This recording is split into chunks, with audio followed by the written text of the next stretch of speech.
네, 이어서 프라임 인사이트 시작하겠습니다. 자, 오늘 가장 핫한 경제계 이슈 전문가와 함께 정리해보고 분석해보는 시간이죠. 자, 차영주 와이즈경제연구소 소장과 함께 이야기 나눠보겠습니다. 소장님 안녕하세요. 예, 안녕하십니까. 차영주입니다. 네, 오늘은 전화로 좀 만나뵐 텐데 예. 첫 번째 이슈로 외환보유액에 대해서 좀 이야기를 해보겠습니다. 외환보유액 하면 국가가 보유한 비상금 개념이라고 좀 생각을 해도 될 것 같은데 이 최근에 한미 간의 금리 격차가 벌어짐에도 불구하고 지금 외환보유액이 증가를 했습니다. 지난달에 미 달러 가치가 떨어지면서 우리나라 외환보유액이 1개월 만에 지금 증가세로 전환을 한 건데 그 추이가 어느 정도 어떻게 좀 될까요? 예, 외환 보유액 같은 경우는 나름대로 여러 의미를 가질 수 있다라고 좀 말씀드릴 수가 있겠습니다. 지금 이제 뭐 글로벌 상황들이 워낙 급박하게 돌아가고 있는 상황이고 또 일부 우리 국민들 분들께는 IMF라는 정말 안타까운 그 트라우마가 있으신 분들도 아직까지 여전히 계시겠죠. 예. 따라서 외환 보유액은 우리의 이제 심리적인 안정세, 그러니까 가장 경제에서 한 축인 심리적인 안정까지도 답보할 수 있는 굉장히 중요한 바로미터다라고 좀 말씀드릴 수가 있겠습니다. 근데 외환 보유액이 증가했다라는 것을 우리가 좀 천천히 보게 된다면 이게 외환 아니겠습니까? 예. 외환이기 때문에 평가를 할 때 외환 자체로 평가하는 것들도 있습니다만 이거를 원화로 환산해서 평가하는 것도 있습니다. 아, 예를 네. 들어서 100억 달러를 갖고 있다라면 이 100억 달러를 있는 그대로 보이는 수도 있긴 하겠습니다만 이거를 원화로 우리가 대략 어느 정도 돈이 있는지 판단하는 것도 의미가 있지 않겠습니까? 예. 이번 기사는 그 원화로 환산했을 때의 외환 보유액이 늘었다라는 겁니다. 그러니까 예. 결국 환율 변동에 따라서 외환이 움직이고 있는 부분들도 일부 인정해야 된다라는 거죠. 예예. 절대액 자체도 그렇게 줄어들거나 그런 모습들을 보이고 있지는 않습니다. 우리가 이제 우려했던 게 몇 가지가 있죠. 최근에 SVB 은행 사태가 벌어지면서 그 글로벌 경제가 좀 위축되지 않을까? 그렇다면 금융권에 있어서의 자금이 유출되지 않을까라는 우려가 있었고 가장 큰 것 중에 하나가 한미 간의 금리 격차였죠. 한미 간의 금리 격차가 지금 150bp, 1.5%포인트 벌어지다 보니까 일부 호사가들 사이에서는 우리나라 자금들이 이제 금리 격차에 따라서 미국의 금리가 더 높기 때문에 미국으로 유출되는 거 아니냐 이런 얘기들을 일부 했었죠. 저희가 그 NBN에서도 계속 얘기했다시피 이런 금리 격차는 과거에도 있었고 이러한 것은 우려할 바가 아니다라고 저희는 이제 팩트 체크를 여러 번 해드렸습니다만 네. 여전히 심리적으로 불안해하시는 분들도 계셨을 것으로 미루어 짐작을 합니다. 그런데 그 바로미터라고 할 수 있는 외환 보유액이 전혀 줄지 않았다라는 거죠. 그러니까 일부 호사가들이 얘기하는 금리 격차가 벌어지고 여기에 따라서 우리나라의 그 글로벌 자금들이 미국으로 유출된다라는 모습들이 확인이 되고 있지는 않다라는 거죠. 물론 미세하게 봤을 때는 채권이라든지 뭐 이런 것들이 좀 빠져나가는 건 일부 있습니다만 그것이 추세적으로 금리 탑 때문에 벌어졌다 이렇게 보긴 또 어렵죠. 또 한 가지는 외환보유고를 걱정하시는 분들 얘기는 무역수지 적자 때문입니다. 예. 현재 지금 우리가 무역수지가 굉장히 적자세를 나타내고 특히 대중국 무역수지가 큰 폭으로 적자를 나타내다 보니까 결국 우리 이 무역 적자라는 것은 우리나라 외환이 외국으로 이제 나가는 거 아니겠습니까?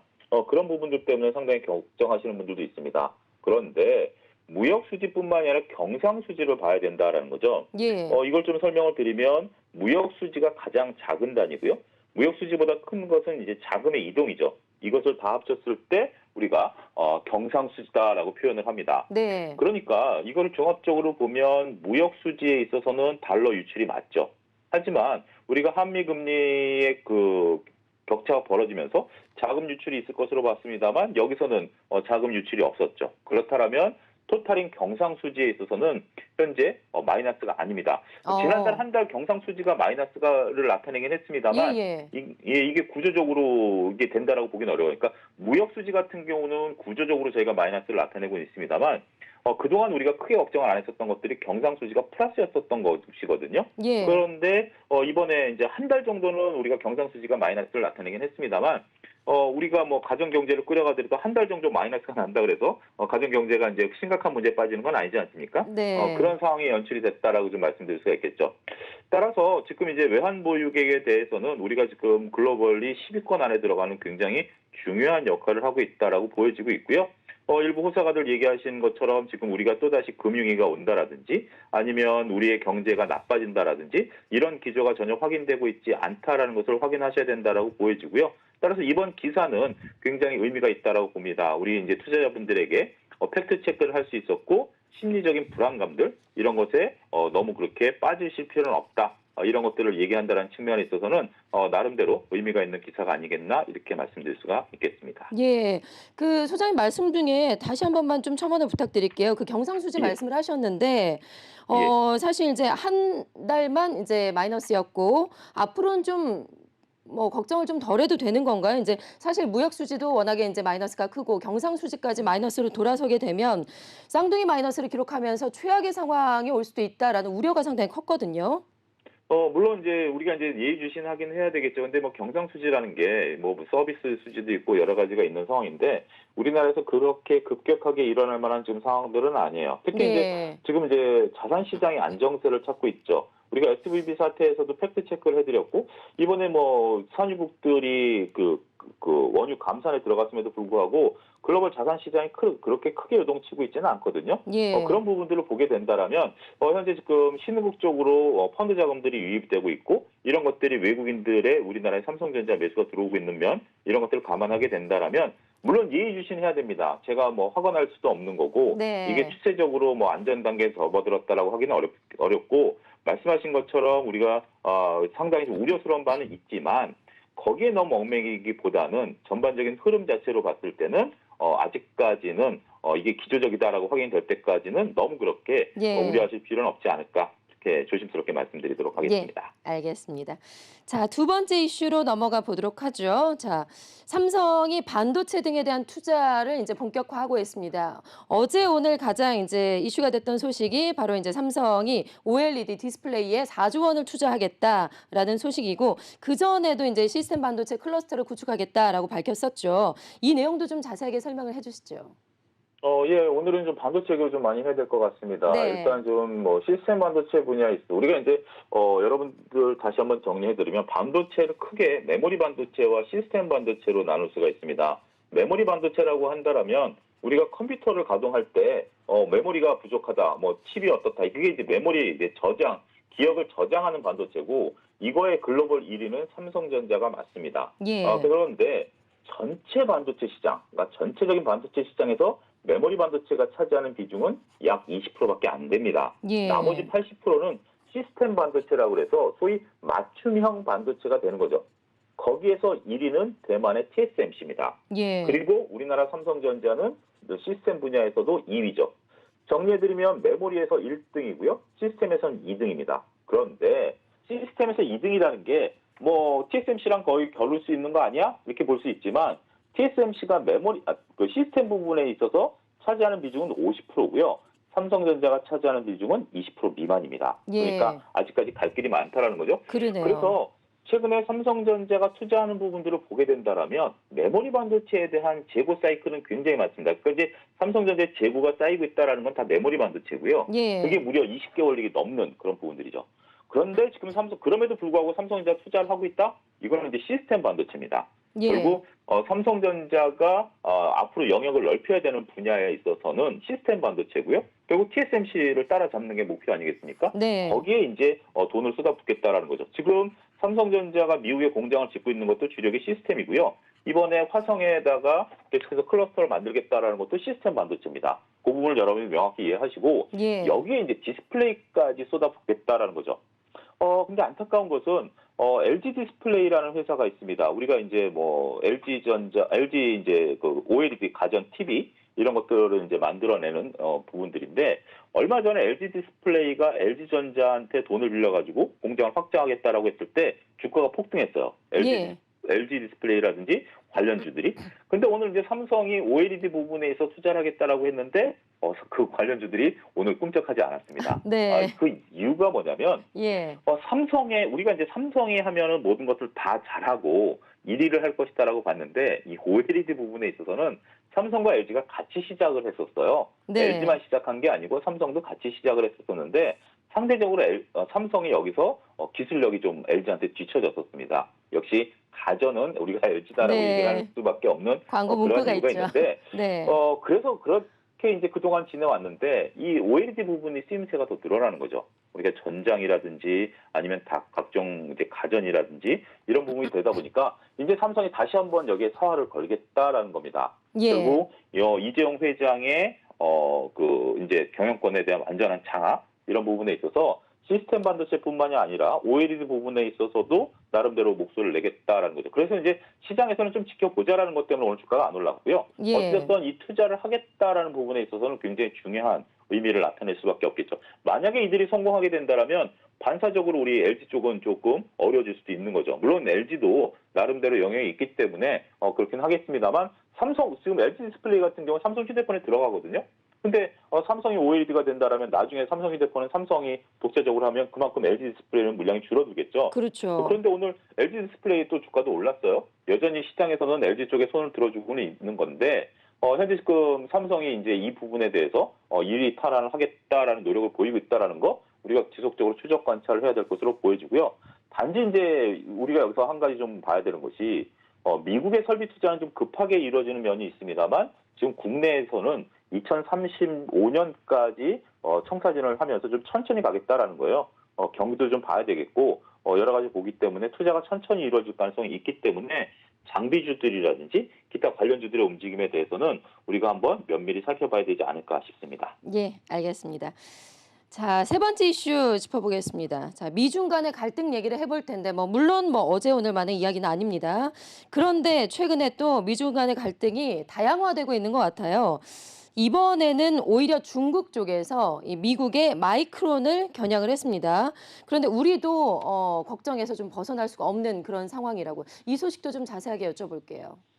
예, 반도체 얘기의 연속성이긴 하지만 좀 결이 다르죠. 예, 우리가 이제 미중 간의 갈등에 이제 가장 첨예하게 대립하는 게 반도체 아니었겠습니까? 예, 따라서 이제 치포 동맹에 따라서 우리 삼성전자나 SK하이닉스가 들어가면서 정말 우리가 지금 아직까지도 이러지도 저러지도 못하는 정말 우리 속담에 고래 싸움에 새우등이 터진다라는 그러한 속담이 딱 맞을 정도로 지금 네, 어려움을 겪고 있는 거죠.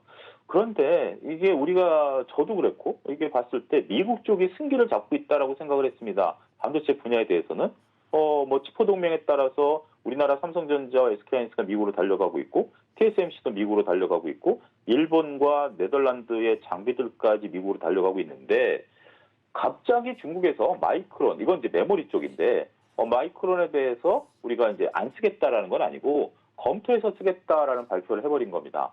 그러니까 우리가 지금 부족한 건 인정해. 하지만 그렇다고 해서 우리가 끌려가지는 않을 거야.